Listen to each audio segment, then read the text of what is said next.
I've never been an athlete, but I have been a leader of men. Look at that duo. We now welcome rapper, producer, Atlanta superfan, friend of the show, T.I. to the desk. Tip, thank you so much for being here with us. Good seeing you, big boy. Hey, man, always a pleasure. Absolutely. Right on. So you have Likewise. a new EP out, Us or Else, available exclusively on Tidal. Can you tell us about that new music and what message you want to send? Well, it premiered exclusively on Tidal. It's now available everywhere where music is streamed and bought as we speak.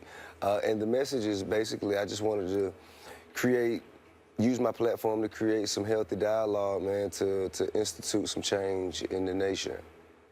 Now, when you say that, speak specifically about what change you would like to assist in instituting.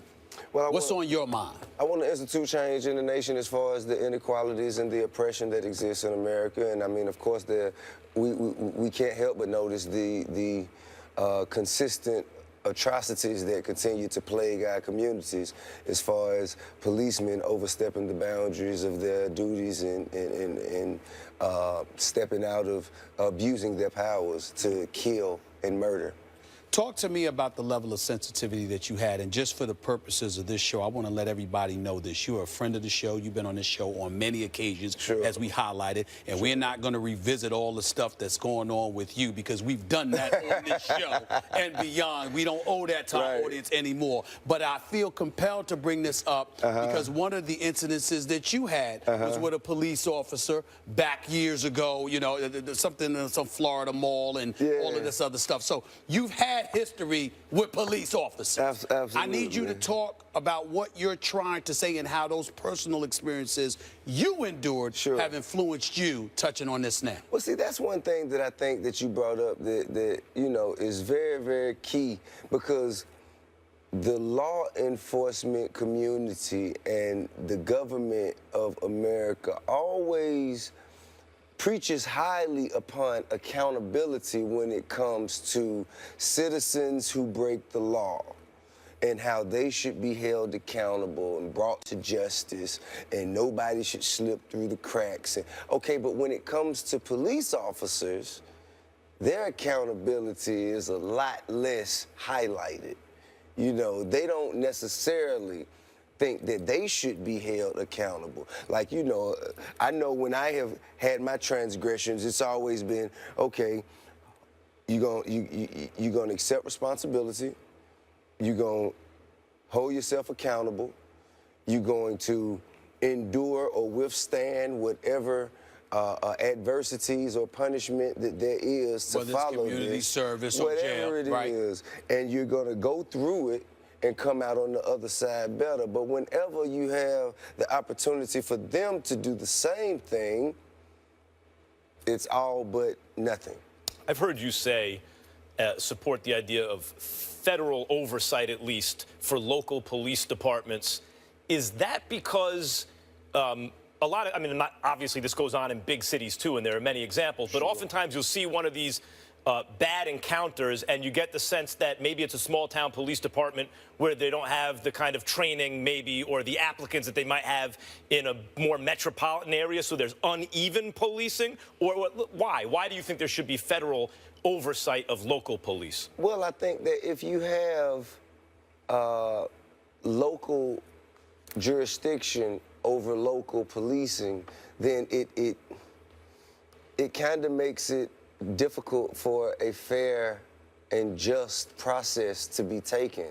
I think that the same way back in the late 80s, early 90s, the same way that the crack law had been instituted due to the amount of atrocities that crack cocaine had plagued the community with, and they felt that it was necessary to upstream crack cocaine into a mandatory minimum status on a federal level. The same way they instituted the mandatory possession of a firearm by a convicted felon, a mandatory 5 years on a federal level because of how much gun violence had taken place to plague the nation. That is the same state of an epidemic crisis that we are in right now with police brutality. So in other you words, consider it federal an epidemic crisis? Absolutely, it's an epidemic crisis. How can you not have an epidemic crisis when you have innocent people losing their lives on a consistent basis? I mean, that is what we constitute an epidemic crisis. So in other words, there are examples of when the federal government intercedes and imposes their authority on local jurisdictions if we as a society believe that it's important enough. Absolutely. And that this issue, you feel, as a society, we have not come to a consensus yet that it's important enough. Absolutely. But you know why? Because in those other cases, that happened when, forgive me for saying, but when the epidemic started affecting white people. When crack cocaine reached out into the suburbs, when gun violence started affecting white homes, that's when, okay, it's That's interesting because in the NFL, the protests, which, Kaepernick's been on the record and many have been on the record, look, this is a domestic sporting event. We didn't interject politics into it. National anthem. The league did that in a show of patriotism. So since we're interjecting, it's not like an international event where we're showing one face as a nation. Right. So we're going to protest a domestic issue. Sure. And the reason that actually might have traction is because then that does start to affect everybody's lives, right? Oh, man, I just want to watch a football game and hear politics are coming into my world. I don't want to hear about the innocent minorities who lost their lives along the way to make it into the people who didn't make it to see the football season opening. And I'm sure Philando Castile and I'm sure that Alton Sterling, I'm sure they were football fans. I'm sure they would have loved to see some games. Freddie Gray, the list goes on and on. I mean, and I don't think that for us to say it's not time for us to deal with this and we don't want to think about this right now. I mean, how could you say that about the loss of life? Well, this is one of the things that you're focused on. My question to you is, would it be the only thing? And before you answer, hear where I'm coming from with this. The actions of brutality on the part of some police officers is something that cannot be ignored against minorities. There is no doubt about that. But we've also got a situation where there are a lot of black lives that are being lost, period. Chicago, as well as various other cities in this country. So as an artist, when you focus on some of the problems ailing our community, is this your focus, or are you focusing on all of that? Not just what happens to us, but what we're also doing to each other from time to time. Well, absolutely. I do believe that, unity is necessary. I do believe that. But also you cannot use excuses like that to give people an out as to how they cannot correct themselves, because there's negatives everywhere in our nation. And when they use the term black on black crime, I actually heard this right here on ESPN. When they use the term black on black crime, they completely take away the notion of white people who kill white people. There's no white on white. As Dr. Michael Eric Dyson, when we did the show in Chicago, he said whites are killing whites, Latinos are killing Latinos. Absolutely. It's neighbor on neighbor, so why are you focusing on black on black? There's no white on white crime. There's no brown on brown crime. It's only black on black crime. So why are we focusing so much on that and not focusing on the violence that consists who proceeds to exist in America? I totally agree with you, but let me tell you why I asked that question. Because I often say to a lot of white folks that I work with, it's a numbers game, too. When I'm on my radio show, for example, it's a numbers game. White folks make up 66% of the population. The Latino folks make up 17% of the population. The voting bloc that they have makes up about 27% of the population. If black folks are at 13% of the population, then because of the low number that we are, it profoundly affects us more so than it may affect other communities because our numbers are dwindling. That's my argument. What's yours? I mean, I think that numbers definitely have something to do with it, but also the position that the communities have been put in. I believe that there have been staggering examples of how the African-American communities have been targeted targeted from the Contra scandal that led to the crack epidemic, that led to the war on drugs, that led to mass incarceration, the mass incarceration, that lead to police brutality. That, like, I mean, time after time after time, we have insufficient education in our communities. We have less opportunities as far as financially. You're talking about structural, institutional responsibility. And whenever this conversation comes up and people are talking about that, structural and institutional, structural inequality based on institutional behavior in the past, we all know the history of this country. We know why black people are per capita less educated, less employed, et cetera, because of the pernicious effects of institutional racism, institutional racism, sorry. So whenever that conversation is brought up, you always hear voices talking about personal responsibility, and it's not that that's illegitimate, but that's not the conversation it seems that you're having. You're talking about institutional issues. I do truly believe in personal responsibility, but when one takes personal responsibility and continues to have doors shut in their face and the goal line move whenever they think that, okay, well, this is what I have to do to take personal responsibility for myself, and this is what I have to do to institute change in my life, and they do that, and then the goalposts move. Right. And then the doors are shut. And then all of a sudden, now you have to deal with a police officer who's asking you why you're walking home from a job interview that you just got rejected from. And now you're supposed to handle yourself like a model citizen. Like, I don't understand how personal responsibility can come up when that is being taken and when accountability is being accepted and there's still no progress made in generations.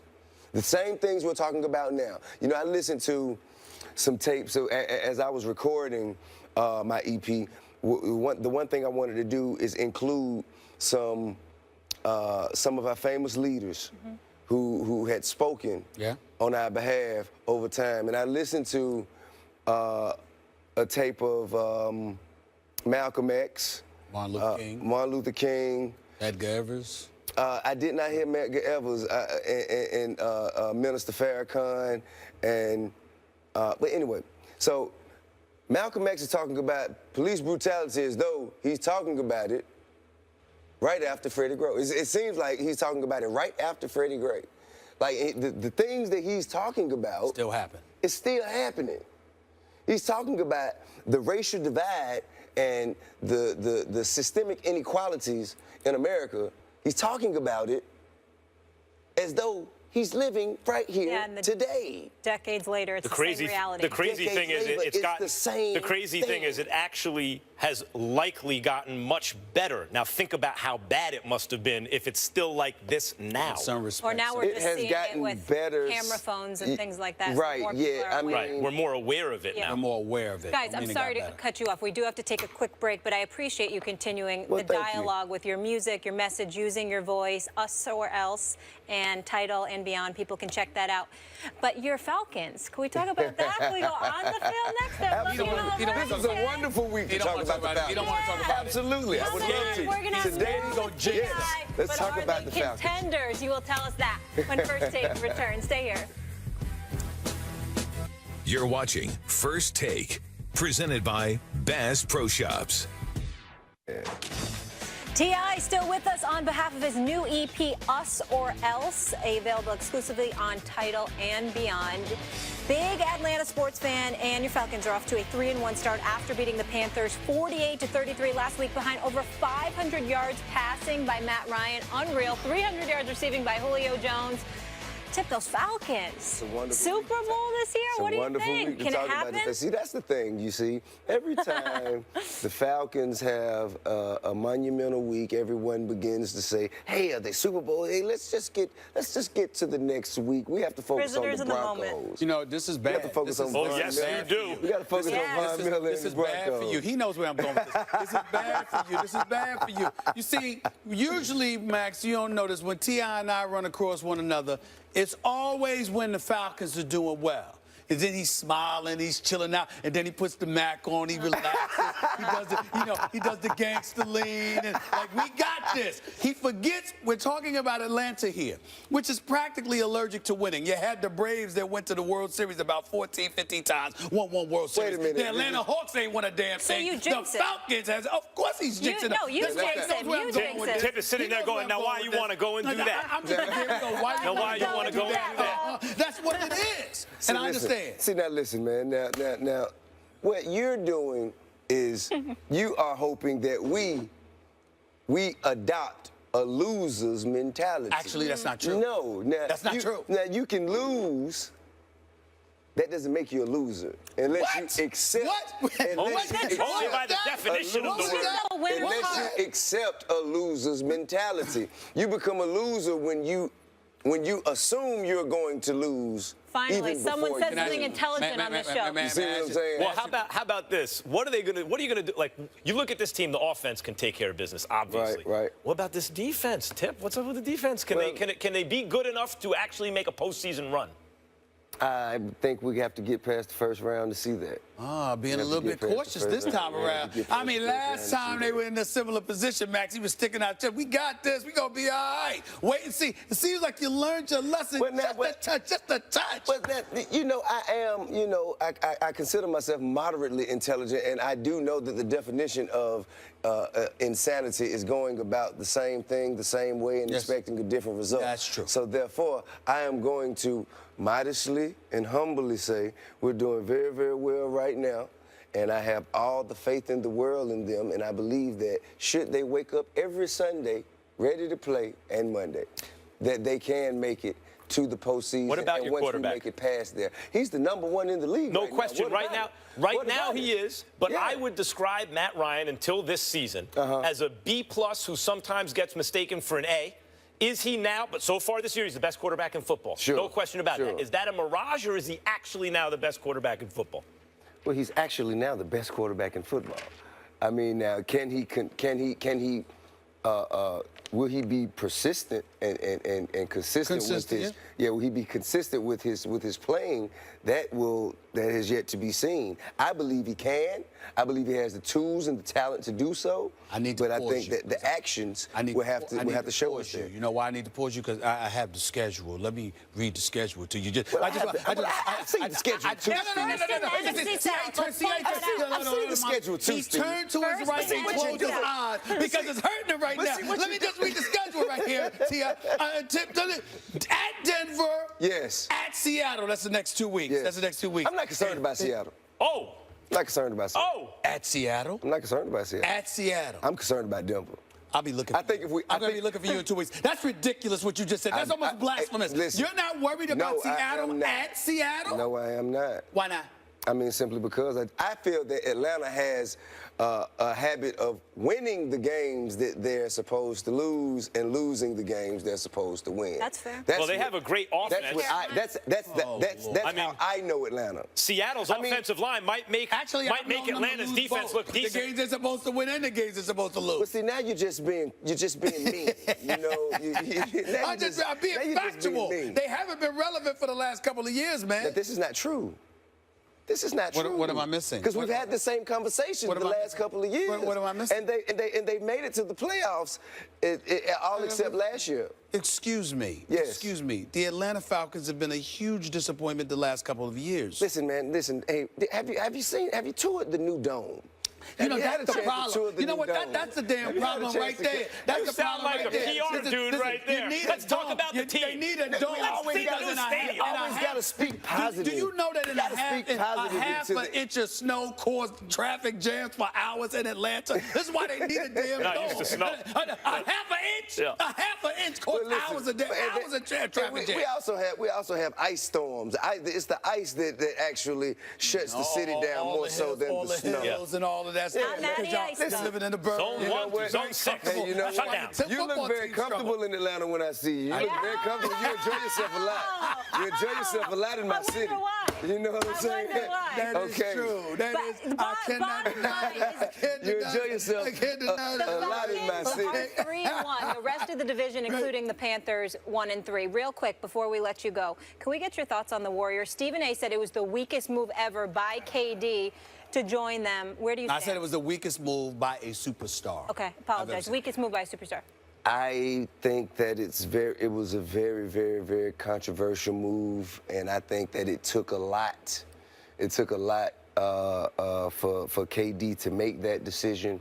And it's very easy for us to say that right now in the off season. But should they get to clicking and should they become the best basketball team of the year, I think that will, the same as it did with LeBron. When LeBron went to Miami. I got to stop you. I got to stop that. The same as it did, but the only thing is they were just beaten by the Warriors in the postseason. There we go. And the Warriors team that was 73-9 that you had up 3-1 in the Western Conference Finals. Right. LeBron went from Cleveland to Miami. They got bounced in the first round. There was still KG and those boys in Boston. Right. I mean, come on. They made a super team. Stop it. We gotta Then he go saw to break.